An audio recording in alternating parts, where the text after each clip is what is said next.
Hi everyone! Today we are talking about cravings and what to do when you start feeling a craving for something related to an old habit or something that goes against your current behavior change goals. Judson Brewer gives a really great acronym that summarizes what you should do when you start feeling cravings, and that is RAIN, R-A-I-N. The R in RAIN stands for recognize. It's okay to relax into the knowledge that you are having a craving right now and that you are having an urge to do something that doesn't align with what your end goals are. It's totally natural. And that leads into A, which is accept and allow. We shouldn't be judging ourselves for having cravings because they're going to happen. And so it's okay to have that craving. Don't berate yourself over it. Just know that that's what's going on. And then I and N are pretty related to each other. They stand for investigate and note. So investigate is talking about thinking, turning inward, and trying to understand why you're feeling that craving. Do you have an unresolved emotion or need that your craving is going to somehow fix, or that your mind is trained to turn to that craving whenever you have that need? So for example, a lot of people crave sugar when they're stressed or they're sad or they're lonely. So that those feelings show unresolved needs and emotions that sugar tries to fix. Now we know that sugar doesn't really fix those issues, but it is common to crave sugar when you have those unresolved feelings and emotions. And then for N, which stands for note, is where you really think about what's happening inside of your body, and just like investigate, you think, am I hungry? Am I in pain? Am I sad?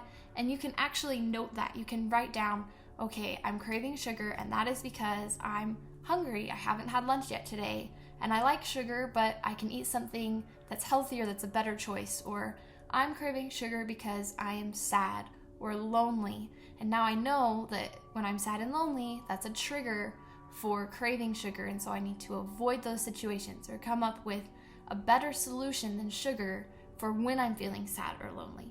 So you can note that and actually write it down so that you're more prepared for the next time that that trigger of sadness, loneliness, hunger, or whatever it is that's causing your craving comes up. You know how to deal with it. So that's a great acronym as a basis for what you can do when you feel a craving for something. Now, Judson Brewer also talks about breaking bad habits through mindfulness. And there's some habits where you'll feel a craving and it's really, really difficult to resist, and you won't be successful every time. An example of this is smoking. The nicotine has some addictive agents in it that make it really difficult to quit smoking cold turkey. And so to help people quit, Judson Brewer had them be really mindful while they smoked and think about exactly how it made them feel, what it tasted like, what the smoke was like, any burning sensations that they had.